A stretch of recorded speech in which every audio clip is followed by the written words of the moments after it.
Hey, what's going on, guys? This is our very first episode of CJ and DJ's movie review. I'm your host, and right next to me, to my left, is DJ, the co-host with Mo-host. It's just us, because we're the only people that actually saw this movie out of the group, right? Yep. And what a great movie it was. We're going to be reviewing Logan for you guys. It was fantastic. It was heavy as hell, and it was great. Just great. Let's just leave it at that, because we'll actually get into the review for you guys in a little bit here. So we're going to start now. Let's go ahead, bro. Let's get started, man. Woo! We are going to go ahead and get into a little bit of the plot summary, very brief, so that way we don't give any spoilers to you guys, all right? Go ahead, DJ. Take it from the top.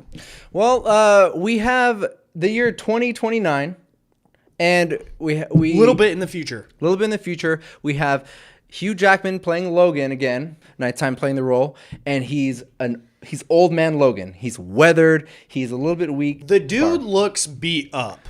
Yeah. Let's just be real. He looks beat up. He's got scars on his face. It's just all over, right? And it's really tough because it's a huge energy difference between this Wolverine and the one we usually get. We also have Patrick Stewart returning as Charles. Man. Professor Charles Xavier. Charles. And we got Wolverine and Charles, both really old and weathered in a rated R setting. And it's totally worth it. It's them together. They are going out and basically just surviving, right? Mm-hmm. They're surviving. There's a lot of deaths in the mutant side. Wolverine is a driver, right? He's a limo driver. Mm-hmm. Right now, he's a limo driver. That's how he's making his living. He doesn't want to be exposed as the Wolverine that he came out with. Right. So, and then he just does that as a job to make money. And then while he's doing this, he runs into a Mexican lady, right? Mm-hmm. Who is asking for help. We come to find out that it's actually, she wants help for this little girl, who is Laura. It's Laura, X-23, feral little monster. Yeah. When they get to the action points. By the way, we'll say this real quick. She kicks ass. Kicks fucking ass. She is the shit, honestly. I was very impressed with her. It's going through. There's some things that go down. We had the villain come in. Pierce. We had Pierce come in, who is Boyd Holbrook, right? Boyd Holbrook. And he comes in. He's looking for the girl. And so then it just becomes this whole big chase to get this girl. Wolverine and Charles and Laura are basically defending themselves to go on this long road trip to just hopefully some type of safe haven, right? So yeah, just trying to survive, trying to go into safety, and being chased by was led by Pierce in some scary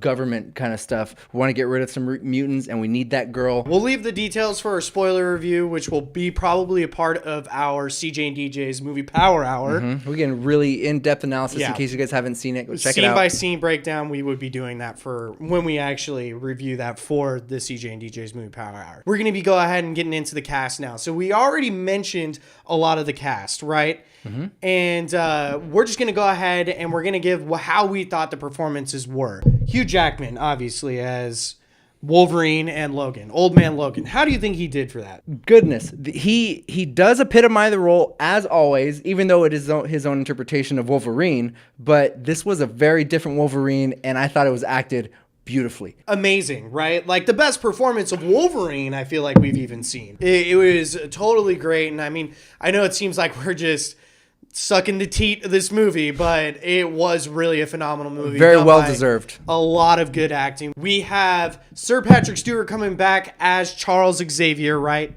Mm-hmm. How do you think he did? I thought he went a different route too. I mean, his character obviously is in a different place. He's much more old again, very old and weathered, and he's a big plot story. Both of them are, and you really. We talked about this in our Power Hour, where they're two of the best characters and actors to play in the X-Men, probably in some of the Marvel. Yeah, all the movies. They're one of the best casting choices for sure. And they both, I think, they give their best performances of each of their characters. And at the same time, they are different from what we've seen before.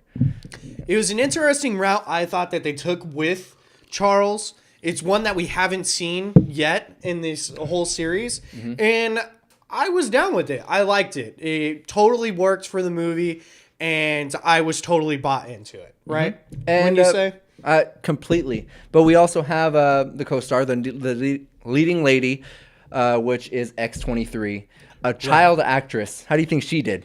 She did good. Her name is Daphne Keane. Daphne Keane. Yeah. And I thought she was great as well. Good supporting character.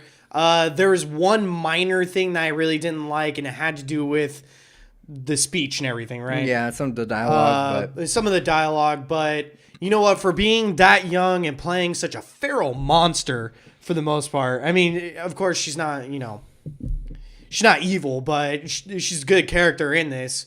But she is like totally badass and kicks so much ass. And I'm really surprised that this little 9-year-old can carry a role like that. And just bravo. We also have Pierce Boyd Holbrook. Mm-hmm. He was good. Yeah, he was good. It wasn't really the main villains. It was a plain villain. Yes, I agree. He had some good strong parts in the beginning, I thought, but toward later on. But that honestly didn't impact the film that much. No, it didn't. They needed to have a villain. They didn't need to have a good villain. The main characters are good enough. Holy cow! But he still played a good part. Right, he did. So one thing that we like to do is we like to bring out a little bit of a surprise performance or somebody who really is in the supporting cast that we thought did really well. And for me, it was Stephen Merchant as Caliban. Yeah, I'd have to agree. I mean, I was thinking it was going to be the little girl because I was so surprised that a child actress can be that well. But we didn't see this guy like almost at all in the trailers. No, not at all. And he was a very good. He was good. Part. Stephen Merchant does a lot of comedy, and he came in for a very dramatic role. Very. And I thought he did well. So yeah, just look out for him. He did another great addition. We talked about this in the Power Hour. There's only 2 trailers that they really showed besides some TV spots. And like the Red Band trailer too, which was just an extension of the trailer that we watched on our show. Mm-hmm. But you know what? I think what I was trying to go towards is basically there is a lot you don't see in the trailers, and for good reason. Christ, yes. It made it a very well done movie. We're going to go ahead and get into the review and analysis of the plot and movie and so forth. So just straight out the gate, want to say this movie is rated R. Okay? It's a hard R. Gory, cursing, facts coming out of everywhere. Yeah, right? Left and right. I was even trying to take a note on this. The first line Logan says when he wakes up is fuck. Yes. And then a bloody fight scene comes on. For all of you parents that are watching this review, just know I probably wouldn't take anybody under, at least 13. At the youngest that you can go, I would say is probably 13 for this movie, right? Yeah, and that's being ballsy. And that's being ballsy too. Of course, we were in the movie theater. We saw parents bringing in kids that were like under 10 into this movie. I definitely sat right behind us. I definitely don't believe that should be the case. Like, look at me now. Maybe zoom in. This is a hard R. Deadpool's a hard R, but it has some comedic undertones to really cover that up. This is a really fucking hard R movie. And I don't believe that children would be able to appreciate some of the emotional context that this movie has. So definitely. Very mature and very violent, and everything was very well balanced. Definitely. What did you think of the plot that they had there? How did you like it? I thought it was a very strong plot. It did keep me guessing because it wasn't a typical plot. Yeah, it was a cat and mouse ish where they're being chased, but it kept me on my toes. There's a lot of like uncertainty with how these characters are going to get through certain situations, and I was really impressed with it. I was expecting to get a repeat of something. Yeah, so I'm in the same boat. I really thought that this plot line was very well done. Of course, there were a couple valleys that you ran into where there wasn't so much information being thrown at you, and it was just more of like character development. Mm-hmm. But I thought it flowed very well for the movie, right? This movie is a character study, if you will, right? It's an emotional drama that happens to have some badass action sequences in it, right? Absolutely. So one of the things that I thought that we also agree on is that this was the proper way that we should have seen Wolverine, right? Yes. Yeah, you touched on it. You said you wanted, now he can like tear shit up. I forgot what you were saying. Check out the movie review. We really broke that part out. But yeah, you get to see a raw Logan. Right. So, and I mean, like, you get to see the gore. You get to finally see Wolverine fucking dudes up. I think that's what I said during the power hour. That's what you did.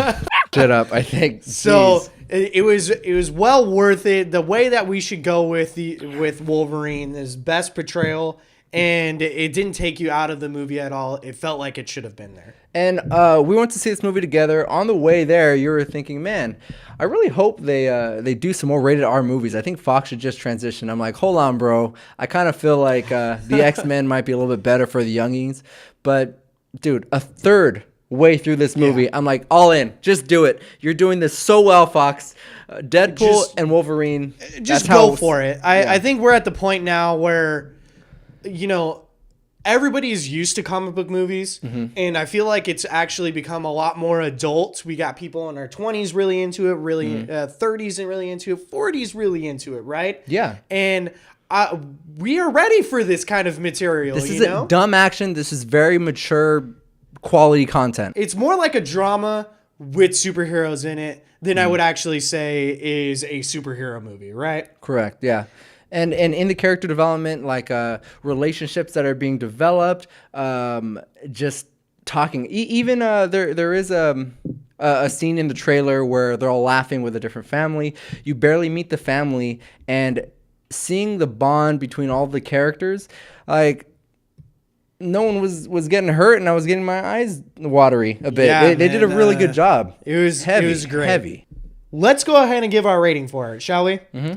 I give it a 9 out of 10, or only one beer to actually enjoy this movie. I needed to think really, really hard walking out of it. I'm like, all right, before I give it a straight 10 out of 10, let me pick out the flaws. And I do have a couple of flaws, but again, we're going to talk about that on our full spoiler breakdown.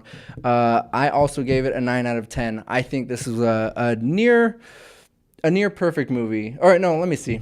Yeah, near perfect. I'm not saying perfect as in the best of the best you're ever going to see, but everything hit just where it needed to hit, and hands down, it was a very, very great movie. Definitely. I felt the whole time encapsulated into the movie. I felt a part of it. Mm-hmm. And it was just so... It was amazing. It was one of the best comic book movies. Like I said before, and I'll say it again. I said it on our movie power hour, and I'll say it again. This was the best X-Men movie, or is the best X-Men movie to have come out so far. It is completely confirmed. Spoiler free right there. It's the best. It's the best one. Movie. Go check it out. Please don't bring the youngins to it, though. Definitely not, because that did ruin a bit of our experience. Yeah, it ruined a bit of our experience. I just don't believe, even if you can say that they're mature enough for the gore and the adult... connections and... The adult dialogue. Is more of what I meant. The adult dialogue. They won't understand the emotional context of this movie, and it won't feel as real to them. This is well worth your money. Swear, I know movie tickets might be a little expensive. Go watch this movie. Fantastic. So one last thing included into the review, right? We got this beer right here, right? We've been drinking it this entire time, and you guys are probably wondering, wow, that's a little bit different of a beer, right? Mm-hmm. It's not in a little party glass. It's not a little party glass. We're showing off to you guys right now.